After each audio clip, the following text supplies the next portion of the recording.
Okay, so what if the way we think about overwhelming debt is completely wrong?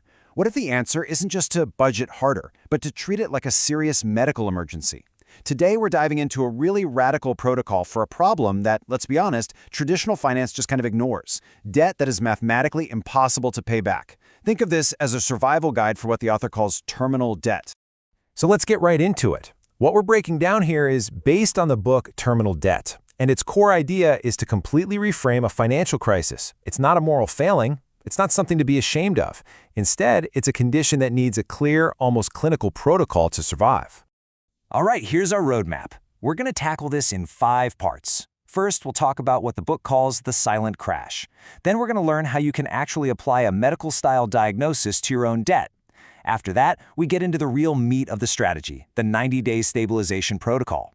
From there, we'll see how the whole game shifts from defense to offense. And finally, we'll talk about a brand new goal, a new way to define what success even looks like. So let's just start with a big reality check. You know, for millions and millions of people, there's this private, personal depression happening with their finances, even when the news is saying the economy's doing great. And this is what the book calls the silent crash. And this is the core message, and it is so important. If you feel like you're drowning in debt, it might not be your fault. It's probably not a lack of discipline. The book argues that for a huge number of people, the fundamental math has just broken. The old advice to just cut your spending or make a better budget simply doesn't work on what has become a structural problem. And this quote, this is really the permission slip for this entire protocol. It's giving you the okay to stop blaming yourself, to drop the shame and the guilt, and instead to start looking at the situation like a doctor would, with a clear-eyed, clinical assessment of the numbers. And that leads us to the most radical and maybe the most powerful idea in the whole book. You can treat overwhelming debt like a medical condition. You take it out of the world of morality and guilt, and you put it into the world of triage, diagnoses, and treatment. So here is the key definition. Terminal debt isn't just, having a lot of debt. It's a specific, diagnosable condition. It's the point where paying off the debt would take so long, more than 5 years, and requires such extreme personal sacrifice that the cure is actually way more destructive than the disease itself. This really lays out the whole shift in thinking. The old model, the one we're all taught, says debt is a personal failing, and it uses guilt to keep you paying. The new model says, hey, sometimes the math is just broken, and when that happens, your number one responsibility is survival. And that situation demands a clinical, not an emotional response. Okay, so that all makes sense. But if it's a condition you can diagnose, how do you actually do it? How do you know if you have it? Well, the protocol lays out a really clear 3-step process. It's pure math. First, you figure out your survival number. That's the absolute bare minimum you need to stay alive and functional. We're talking shelter, food, basic transport. Then, you find your real disposable cash. That's your take-home pay minus that survival number. Finally, you calculate what's called your life sentence ratio.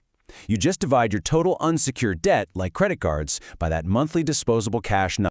And boom, here it is. This is the clinical line in the sand. If that number you just calculated, your months to freedom, is more than 60, that's 5 years. The book officially diagnoses the condition as terminal. Why? Because a repayment path that long is often more damaging personally and financially than the alternative path of strategic default. It becomes mathematically irrational to keep paying. So, you've made the diagnosis. Now what? This is where the protocol kicks into high gear, and it starts with what is basically financial triage.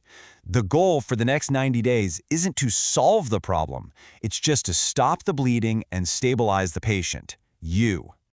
And the book is really upfront about this. This phase is a detox. It's going to be hard. It's not the solution itself. It's a challenging 90-day period designed to do one thing: stop you from making panic-driven decisions and create a sterile field, both for your finances and for your mind. And there are 2 moves you have to make immediately. They are completely non-negotiable. First, you create a financial safe harbor. This means opening a new checking account at a totally different bank, one where you don't have any loans or credit cards. This is critical to protect your income.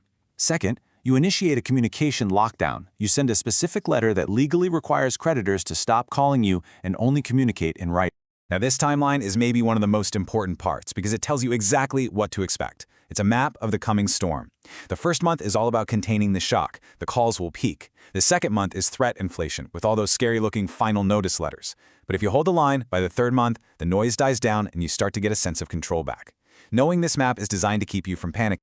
Okay, so you've made it through the 90-day stabilization. You've weathered the storm. Now, something really interesting starts to happen. The entire dynamic begins to shift. You move from playing pure defense, just trying to survive, to playing offense, where actually resolving this thing becomes the goal. And this is the book's data-driven case for why this works. Look at the two paths. Continuing to pay a terminal debt means years of sustained stress and a slow, painful deterioration of your quality of life. The strategic default path? Yeah, the stress is high and it's all up front, and your credit takes an immediate hit, but you hold on to your cash, and according to this model, your quality of life actually starts to stabilize much, much faster. So around the 4-month mark, day 120, you enter what the protocol calls the leverage window. By now, your debts have likely been sold off to collectors for pennies on the dollar. And all that disciplined silence and the cash you've been saving up, that has now become a form of power. It opens the door to actually settling these debts proactively. And this is the core of the strategy. It's so simple, but so powerful. In a system that is built on noise, pressure, and panic, your calm, disciplined silence is your greatest weapon. It signals that you can't be rattled, and that fundamentally changes the entire power dynamic. So, what is the whole point of this? After all this difficulty and discipline, what's the endgame? Well, the protocol finishes by completely reframing how we should even define financial success in the first place. And this is a direct challenge to pretty much everything we're taught. If success isn't an 800 credit score and it's not about becoming wealthy, then what on earth is it? This is it. This is the entire philosophical payoff. The goal is simply to be unthreatened. Success gets redefined as stability, as peace of mind, as removing that constant low-grade hum of fear that unpayable debt creates. It's about getting your brain power back.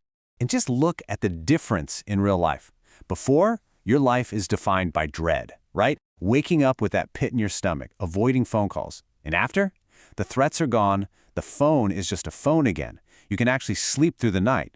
The biggest change of all is that your time and your energy, which were being hijacked by debt, finally belong to you again. And so we're left with this final question, which is really the heart of this whole idea. In a world where the old financial rules seem to be breaking for so many people, what if the most valuable asset you can have isn't a number in an account, but just a simple, profound sense of stability?